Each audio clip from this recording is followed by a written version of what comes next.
Buenos dias, buenos dias. I'm gonna wait 2 minutes.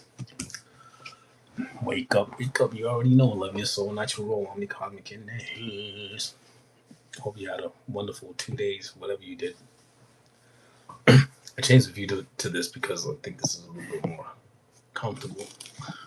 Um, wake up, wake up.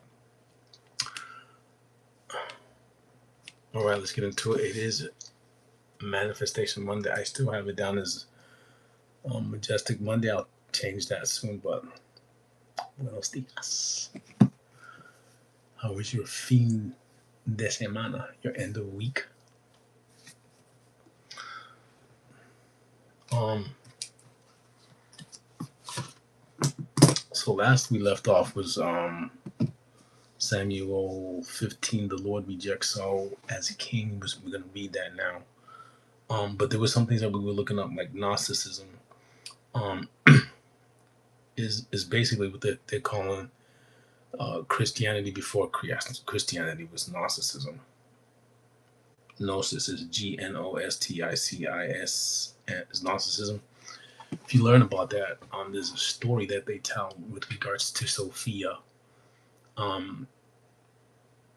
which is really interesting because that story kind of resonates with me because it says that she went out of her, where she was supposed to have babies or children in her family, and she left and she had babies somewhere else. Now, the way they tell you seems mystical, but she, went out of the family basically and had kids with others. There was one of them that she made that supposedly was an abomination, who is Yaldabaoth, I think they call him, which is the god of this plane. He was an abomination, so he was born in the dark, just like you were. You were born in the dark and you were brought to the light, or you were expelled, or however you want to look at it. You pushed into the light. But you were comfortable in that peace. In the dark, there was no noise, there was no nonsense, there was nothing until you became physical, until you became material. So he became conscious in this dark space. And this is the story of Sophia. Pistis Sophia, I think it's called. And they say how he thought, and he said, I am the one and only God, because he was the only one there. Right, so of course you're going to think you're the only thing in existence because you are. You're in a dark area, so turn off your lights in your room, everything, and open your eyes. There's nothing there but what you see, which is nothing, because you don't see anything, because there's nothing there but your awareness that there's nothing there. If you don't know there's nothing there, then you wouldn't know what it is. You wouldn't have any experience or knowledge, so it would just be. Which is the point we're trying to get, is to just be natural. A lot of meditation this weekend. Ton of introspection. Woof. Very, very difficult, but very an emotional roller coaster, because I went down to do some things, and I ended up in a festival. A lot of energy, nervous, jittery energy when I got home, because there was a lot going on. I haven't been around one of those things since, let's say, like last month. So that was kind of opened up, for me to observe how I'm responding in those kind of situations. A lot of people, different people. It was crazy, but it was fun. So the other thing we want to talk about was the Hebrews or the Israelites, one and the same, because they always change things. So we confirm that.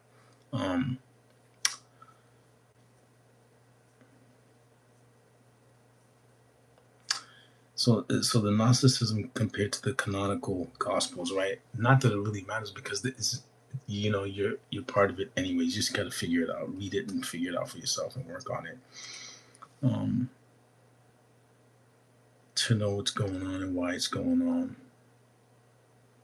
especially within you, right? Your understanding of you, and it's a lot more than just physical.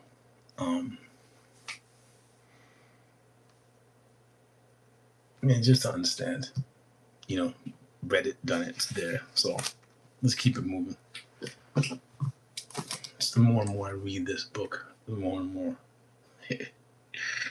heavy it becomes in terms of realizing, this type of Stuff really happens, and it's still happening. We know that though, right? It ain't nothing new under the sun.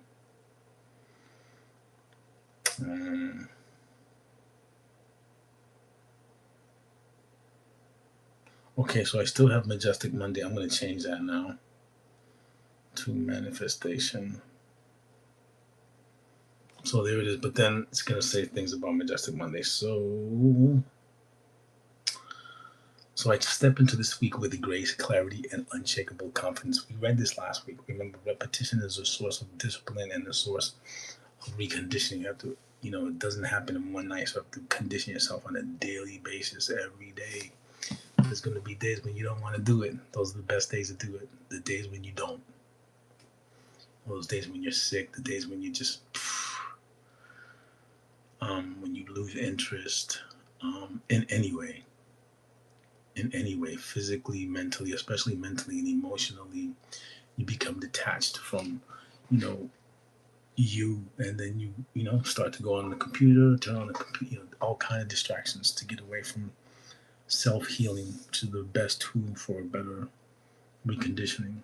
And self-healing in every sense, it's not like you're gonna be, one day you're gonna be a saint. That's all gonna be, cherries. It's not, eso no es así. Tienes que practicar diario tu intención, tu manifestación. ¿Cuál es tu manifestación diario? Tengo que hacerlo diario, intencionalmente, ser intencional con mis respuestas a mis situaciones, con mi aprendizaje, con mi entendimiento. Y hay que hacerlo con mucho amor y con mucha atención a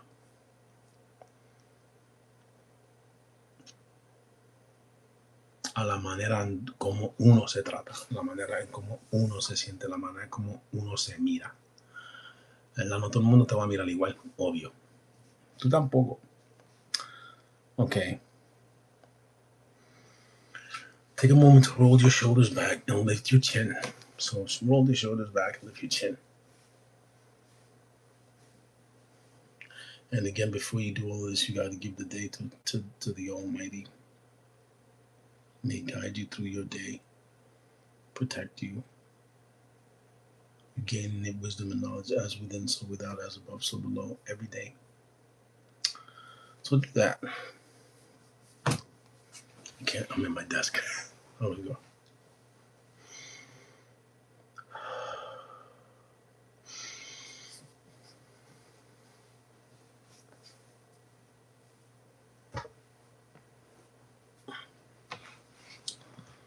Okay, so focus on the vision instead of getting bogged down by small stressors. Keep your eyes on the big picture of what you want to achieve just this week. It doesn't have to be in the future, just this week, just today, with something you want to accomplish just this morning, just maybe this afternoon. Call somebody, talk to somebody, close something out, anything. Little micro accomplishments. Cool. So here's a quote for today. This is Charles Dickens. We looked up that individual already. I told you who he was. The sun himself is weak when he first rises and gathers strength and courage as the day goes on.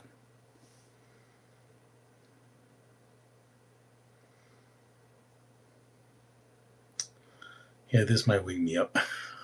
All right. Let me change this titles. Manifestation Monday.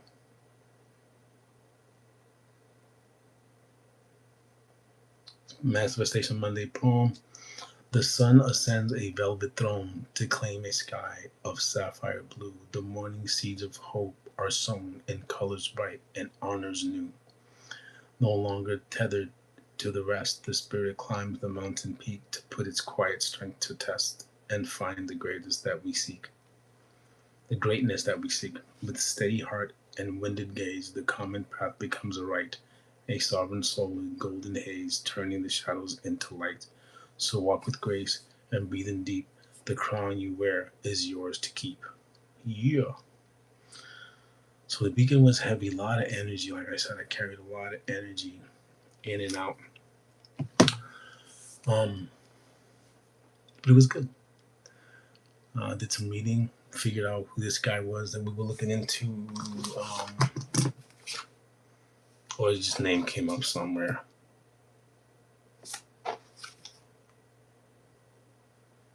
Archilochus. He's a poet that came after Homer in the Greek understanding of poets. So that's who that guy was. I think there was a quote that I picked up somewhere along the line. All right. So here we go. This is chapter 15, book 1 of Samuel in the Old Testament, NIV version. So like normal, let me go back here. Go to the app. There's a little saying there. So it says, "Blessed are the peacemakers, for they will be called children of God." New version.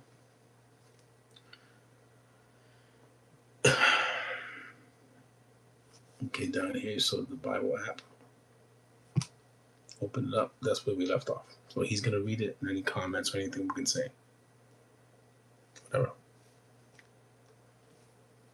1 Samuel chapter 15. Samuel said to Saul, "I am the one the Lord sent to anoint you king over his people Israel. So listen now to the message from the Lord. This is what the Lord Almighty said. I will punish the Amalekites for what they did to Israel when they waylaid them as they came up from Egypt. Now go, attack the Amalekites, and totally destroy all that belongs to them. Do not spare them. Put to death men and women, children and infants, cattle and sheep, camels and donkeys." So Saul summoned the men and mustered them at Telaim, 200,000 foot soldiers and 10,000 from Judah. Saul went to the city of Amalek and set an ambush in the ravine. Then he said to the Kenites, "Go away, leave the Amalekites, so that I do not destroy you along with them. For you showed kindness to all the Israelites when they came up out of Egypt." So the Kenites moved away from the Amalekites. Then Saul attacked the Amalekites all the way from Havilah to Shur, near the eastern border of Egypt. He took Agag, king of the Amalekites, alive, and all his people he totally destroyed with the sword. But Saul and the army spared Agag, and the best of the sheep and cattle, the fat calves and lambs, everything that was good. These they were unwilling to destroy completely, but everything that was despised and weak they totally destroyed. Then the word of the Lord came to Samuel. "I regret that I have made Saul king, because he has turned away from me and has not carried out my instructions." Samuel was angry, and he cried out to the Lord all that night. Early in the morning, Samuel got up and went to meet Saul, but he was told, "Saul has gone to Carmel. There he has set up a monument in his own honor, and has turned and gone on down to Gilgal." When Samuel reached him, Saul said, "The Lord bless you. I have carried out the Lord's instructions." But Samuel said, "What then is this bleating of sheep in my ears? What is this lowing of cattle that I hear?" Saul answered, "The soldiers brought them from the Amalekites. They spared the best of the sheep and cattle to sacrifice to the Lord your God, but we totally destroyed the rest." "Enough," Samuel said to Saul. "Let me tell you what the Lord said to me last night." "Tell me," Saul replied. Samuel said, "Although you were once small in your own eyes, did you not become the head of the tribes of Israel? The Lord anointed you king over Israel, and he sent you on a mission saying, 'Go and completely destroy those wicked people, the Amalekites. Wage war against them until you have wiped them out.' Why did you not obey the Lord? Why did you pounce on the plunder and do evil in the eyes of the Lord?" "But I did obey the Lord," Saul said. "I went on the mission the Lord assigned me. I completely destroyed the Amalekites and brought back Agag, their king. The soldiers took sheep and cattle from the plunder, the best of what was devoted to God, in order to sacrifice them to the Lord your God at Gilgal. But Samuel replied, Does the Lord delight in burnt offerings and sacrifices as much as in obeying the Lord? To obey is better than sacrifice, and to heed is better than the fat of rams. For rebellion is like the sin of divination, and arrogance like the evil of idolatry. Because you have rejected the word of the Lord, he has rejected you as king. Then Saul said to Samuel, I have sinned. I violated the Lord's command and your instructions. I was afraid of the men, and so I gave in to them. Now I beg you, forgive my sin and come back with me, so that I may worship the Lord. But Samuel said to him, I will not go back with you. You have rejected the word of the Lord, and the Lord has rejected you as king over Israel. As Samuel turned to leave, Saul caught hold of the hem of his robe, and it tore. Samuel said to him, The Lord has torn the kingdom of Israel from you today, and has given it to one of your neighbors, to one better than you. He who is the glory of Israel does not lie or change his mind, but he is not a human being that he should change his mind.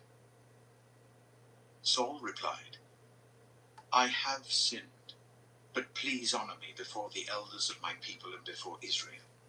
Come back with me so that I may worship the Lord your God. So Samuel went back with Saul, and Saul worshipped the Lord.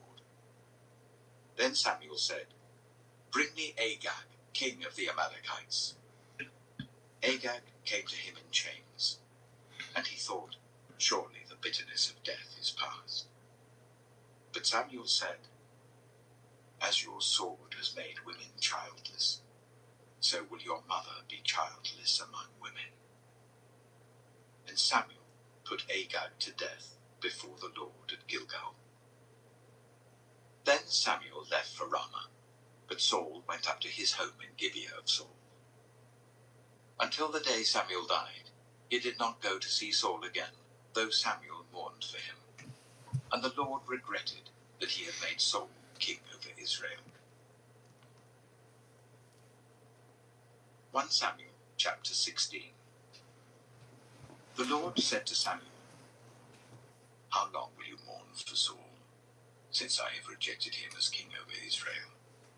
Fill your horn with oil and be on your way. I am sending you to Jesse of Bethlehem. I have chosen one of his sons to be king. But Samuel said, How can I go? If Saul hears about it, he will kill me. The Lord said, Take a heifer with you and say, I have come to sacrifice to the Lord. Invite Jesse to the sacrifice, and I will show you what to do. You are to anoint for me the one I indicate. Samuel did what the Lord said. When he arrived at Bethlehem, the elders of the town trembled when they met him. They asked, Do you come in peace? Samuel replied, Yes, in peace. I have come to sacrifice to the Lord. Consecrate yourselves and come to the sacrifice with me. Then he consecrated Jesse and his sons and invited them to the sacrifice. When they arrived, Samuel saw Eliab and thought, Surely the Lord's anointed stands here before the Lord. But the Lord said to Samuel, Do not consider his appearance or his height, for I have rejected him. The Lord does not look at the things people look at.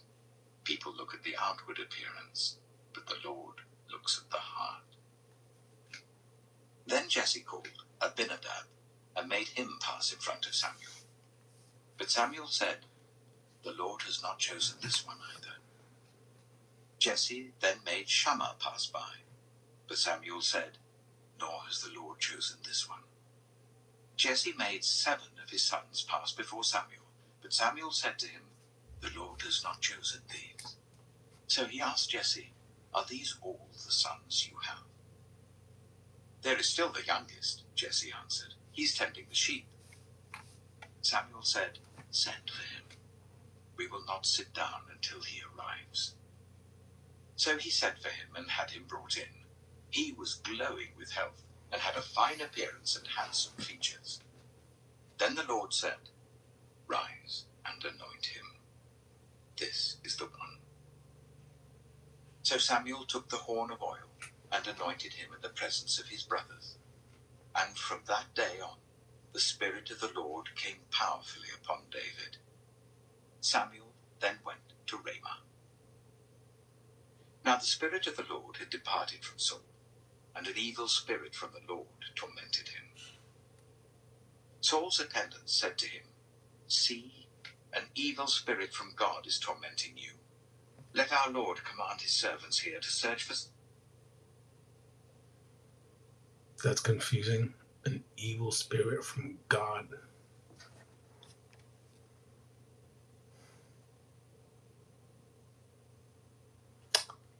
How long will you mourn? Sending you to Jesse of Bethlehem. I have chosen one of his sons to be king. Samuel said, "How can I go? If Saul hears about it, he will kill me." Gone. They're killing everybody. The Lord said, "Take a heifer, which is a cow," to my understanding, right? I have come to sacrifice to the Lord. Invite Jesse to the sacrifice, and I will show you what to do. You are to anoint for me the one I indicate. Samuel did what the Lord said. When he arrived at Bethlehem, the elders of the town trembled when they met him.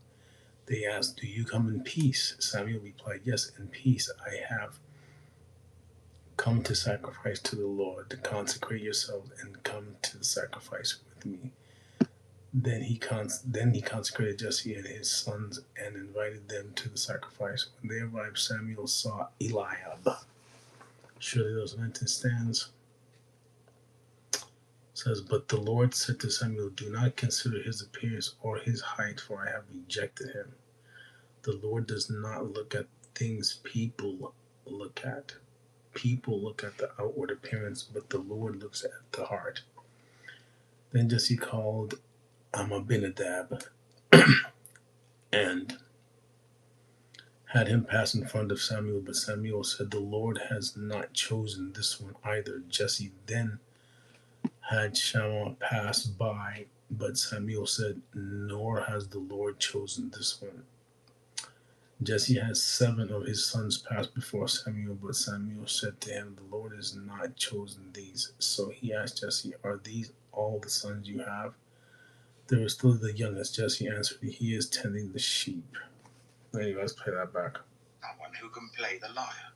He will play when the evil spirit from God comes on you, and you will feel better. I'll read that again because it just took me to the beginning. Okay, now the Spirit of the Lord had departed from Saul, and an evil spirit from the Lord tormented him.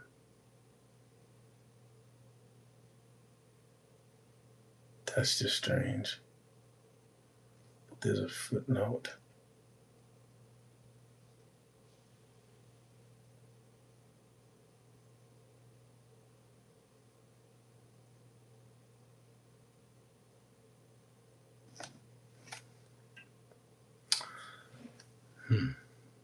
So Saul said to his attendants, "Find someone who plays well and bring him to me." One of the servants answered, "I've seen a son of Jesse of Bethlehem who knows how to play the lyre. He is a brave man and a warrior. He speaks well and is a fine-looking man, and the Lord is with him." Then Saul sent messengers to Jesse and said, "Send me your son David, who is with the sheep." So Jesse took a donkey loaded with bread, a skin of wine, and a young goat, and sent them with his son David to Saul. David came to Saul and entered his service. Saul liked him very much, and David became one of his armor-bearers. Then Saul sent word to Jesse, saying, "Allow David to remain in my service, for I am pleased with him." Whenever the Spirit from God came on Saul, David would take up his lyre and play. Then relief would come to Saul. He would feel better. It's an and instrument. the evil spirit would leave him. 1 Samuel chapter 17. David and Goliath. Now the Philistines gathered their forces for war and assembled at Socom in Judah. They pitched camp at Ephes-Dammim, between Socoh and Azekah.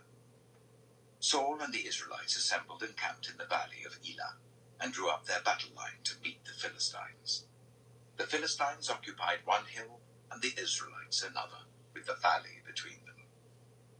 A champion named Goliath, who was from Gath, came out of the Philistine camp. His height was 6 cubits and a span. He had a bronze helmet on his head, and wore a coat of scale armor of bronze, weighing 5,000 shekels. On his legs he wore bronze greaves, and a bronze javelin was slung on his back.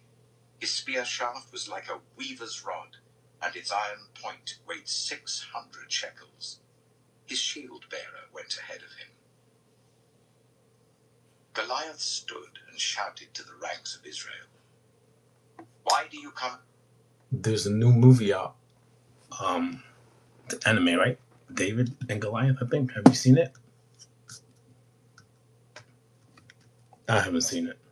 Out and line up for battle. Am I not a Philistine? And are you not the servants of Saul? Choose a man and let him come down to me. If he is able to fight and kill me, we will become your subjects. But if I overcome him and kill him, you will become our subjects and serve us. Then the Philistine said, "This day I defy the armies of Israel. Give me a man and let us fight each other." On hearing the Philistines' words, Saul and all the Israelites were dismayed and terrified. Now David was the son of an Ephrathite named Jesse, who was from Bethlehem in Judah. Jesse had 8 sons, and in Saul's time he was very old. Jesse's 3 eldest sons had followed Saul to the war. The firstborn was Eliab, the second Abinadab, and the third Shammah. David was the youngest. The 3 eldest followed Saul, but David went back and forth from Saul to tend his father's sheep at Bethlehem. For 40 days the Philistine came forward every morning and evening and took his stand. Now Jesse said to his son David, "Take this ephah of roasted grain and these 10 loaves of bread for your brothers and hurry to their camp. Take along these 10 cheeses to the commander of their unit. See how your brothers are and bring back some assurance from them. They are with Saul and all the men of Israel in the valley of Elah, fighting against the Philistines." Early in the morning, David left the flock in the care of a shepherd, loaded up and set out as Jesse had directed. He reached the camp as the army was going out to its battle positions, shouting the war cry.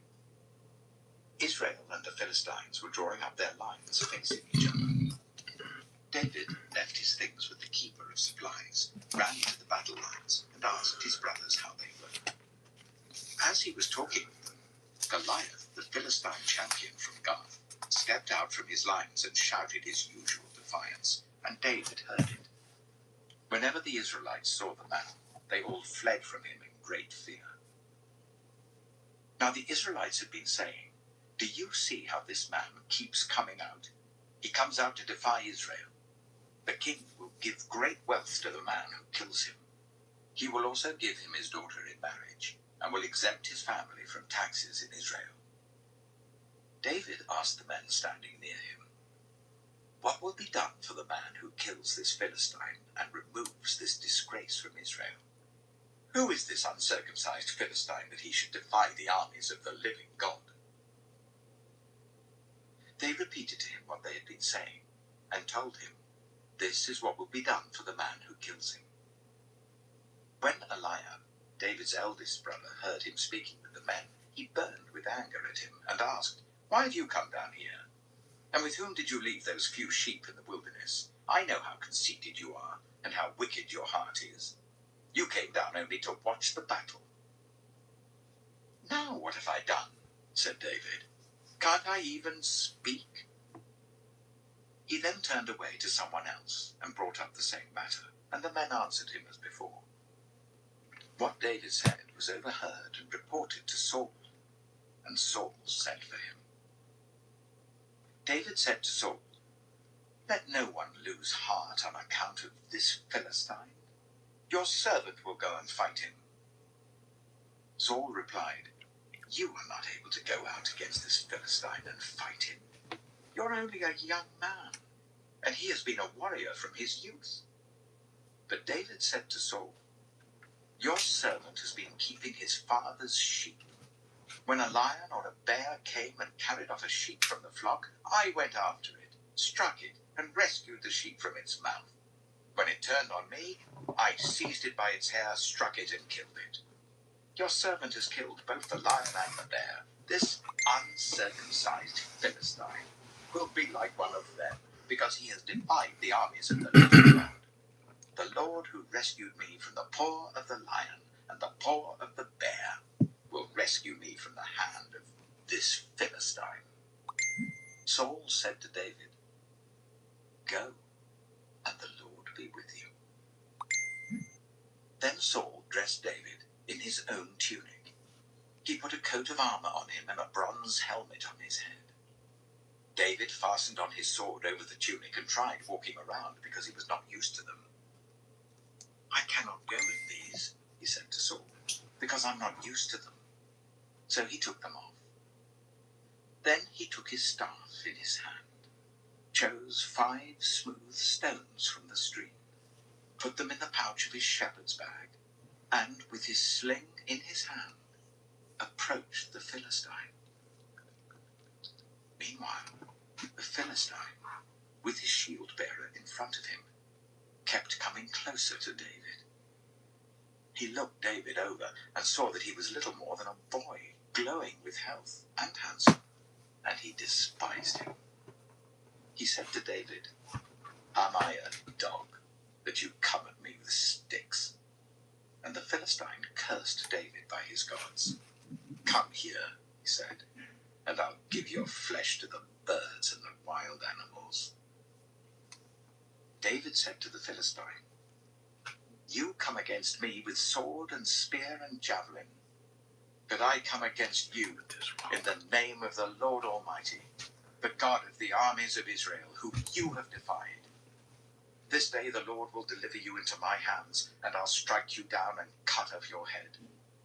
This very day I will give the carcasses of the Philistine army to the birds and the wild animals, and the whole world will know that there is a God in Israel. All those gathered here will know that it is not by sword or spear that the Lord saves, for the battle is the Lord's, and he will give all of you into our hands." As the Philistine moved closer to attack him, David ran quickly towards the battle line to meet him. Reaching into his bag and taking out a stone, he slung it and struck the Philistine on the forehead. The stone sank into his forehead, and he fell face down on the ground. So David triumphed over the Philistine with a sling and a stone.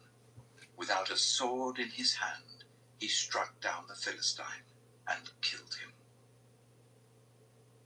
David ran and stood over him. He took hold of the Philistine's sword and drew it from the sheath. After he killed him, he cut off his head with the sword. When the Philistines saw that their hero was dead, they turned and ran. Then the men of Israel and Judah surged forward with a shout and pursued the Philistines to the entrance of Gath and to the gates of Ekron. Their dead was strewn along the Shearaim road to Gath and Ekron. When the Israelites returned from chasing the Philistines, they plundered their camp. David took the Philistine's head and brought it to Jerusalem. He put the Philistines' weapons in his own tent. As Saul watched David going out to meet the Philistine, he said to Abner, commander of the army, "Abner, whose son is that young man?" Abner replied, "As surely as you live, your majesty, I don't know." The king said, "Find out whose son this young man is." As soon as David returned from killing the Philistine, Abner took him and brought him before Saul, with David still holding the Philistine's head. Whose son are you, young man? Saul asked him. David said, I am the son of your servant Jesse of Bethlehem. All right, we made it. We did chapters 15, 16, and 17. We are now on 18. There's probably maybe 5 left, I think, or 6. Let me see, 19, 20, 3, 4, 5, 6.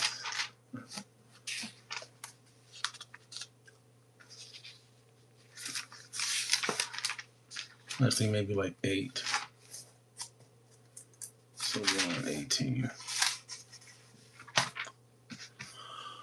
All right, cool. Interesting. Of course. So here's what I get out of the reading most of this Old Testament, right? It's about placing,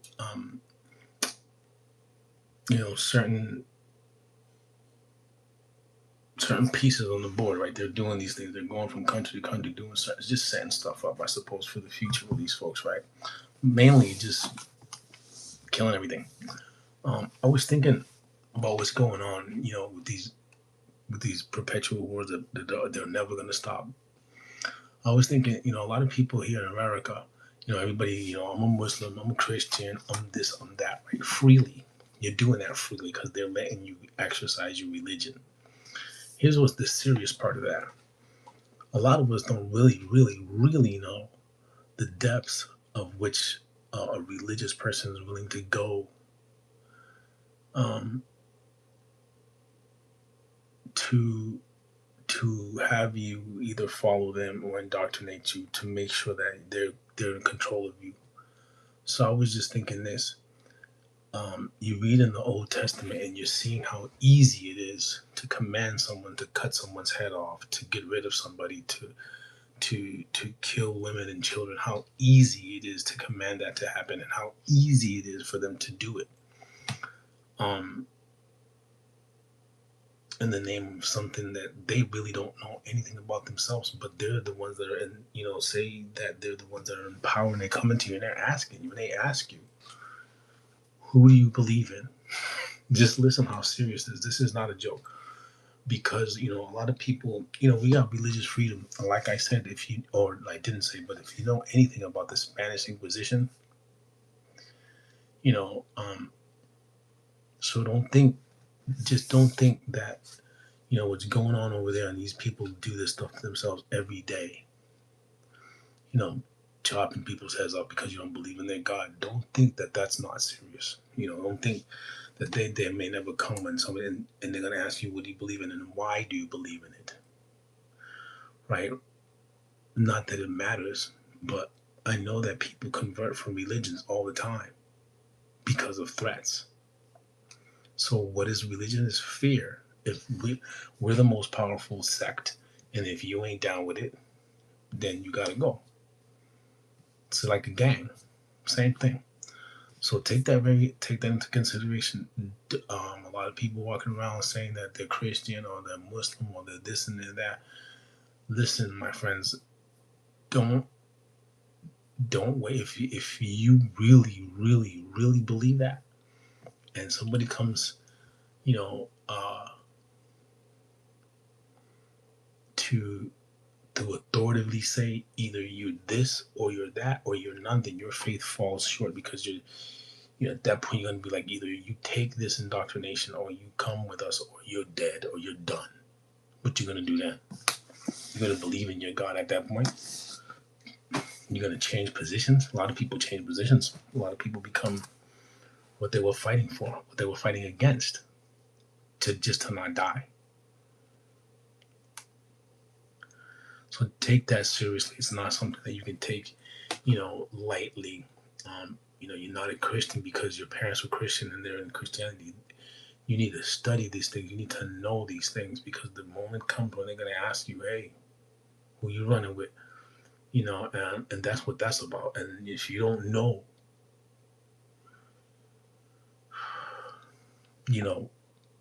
how to answer that, and maybe that person doesn't even care if you can answer it, but Please, please, please do not convict yourself to something that you don't understand, that you didn't study, because there are serious consequences, to doing these, to being part of something that, you know, that's like working for a company. You don't know what they're doing, but you're working for them. But, people call you and they say, hey, what do you know? Well, they do this. Did you know that companies do things to cut corners all the time? It's nothing new. It's nothing new. Churches do it all the time. Just imagine if when I was going to I was being forced to go to Bible study when I was a kid in the Catholic Church in Boston.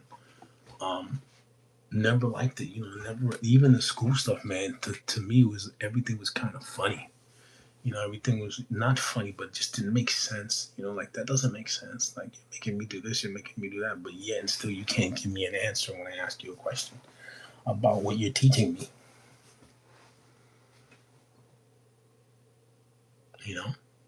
All of this stuff. So I'm asking you this question, but they never had an answer that would just shut me out, send me somewhere else, to the room full of desks, to the dark room full of student desks, racked on top of each other, leave me there for hours.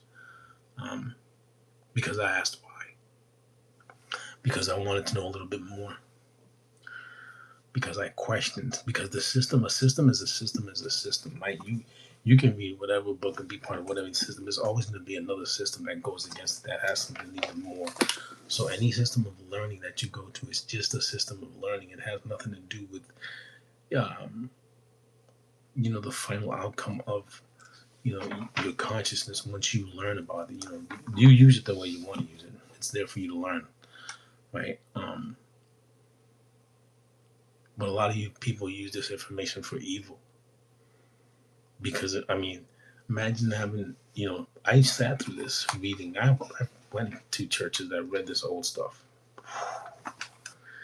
Scared the living crap out of the kids that were in, because they separate you just like in school. The kids go this study, then this study, then this study. They don't show you the whole thing. They only show you things just like in school that are used to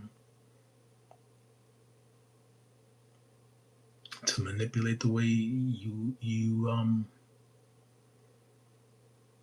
operate, basically. So teach the children the Bible anyway. Teach them the Bible, the New Testament. There are good things in there. But, the Old Testament is just a recount of what's going on with them then and what's going on with them now. And again, it's perpetual. It's not going to stop. They're looking for something outside of them to stop them. How responsible is that? I'm going to stop doing this when the Messiah comes and tells me that it's okay to stop. Now we're ruling the whole, because it's just, you got to look at that type of mentality. This weekend I was studying Gnosticism. Oh man, that is spectacular. But there was two videos I saw, aside from reading some stuff, right? Comparisons and things. Because right now I'm at the end of the road with studying this stuff. I'm like, yeah, it's all the same. There's no more for me to look at, but there is. But I just want to finish this, just to finish it, to get it. I was studying Gnosticism this weekend. That Sophia story is deep. It's more. I tell you, it's more interesting. Has more depth. Has a little bit more believability. Just a little bit more. And something you got to put in there. You got to put together, which the Nag Hammadi. They call them Nag Hammadi scriptures or whatever. But there's a lot of things that I noticed while watching these videos. One of them explained that there was two men. Somebody named Muhammad Ali went over there to dig for something. One narration says that these two folks went over there to kill someone that had killed their father. And then another story goes that the gentlemen were over there digging because it was hot and they were looking for something. Two totally different areas, but easily discoverable that if an individual really believes in something, and then the moment that it takes for them to put up or shut up, they take the alternate route to say, they surrender to the powers that are greater than them so that they can survive.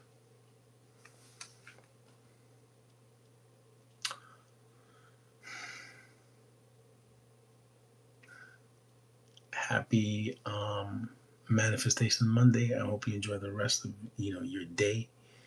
You already know, love your soul, not your role. Wake up, wake up. Thank you for coming in. Like, share, subscribe, hit that notification bell. Tomorrow we'll be on here reading Saul's jealousy of David. And I really, just can't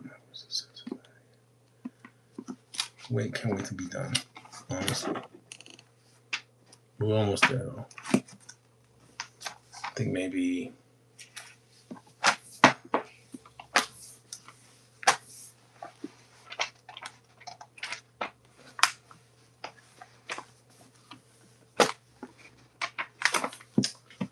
yeah.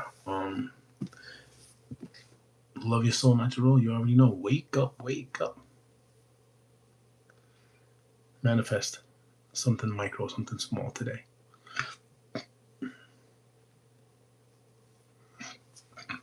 Father God loves you.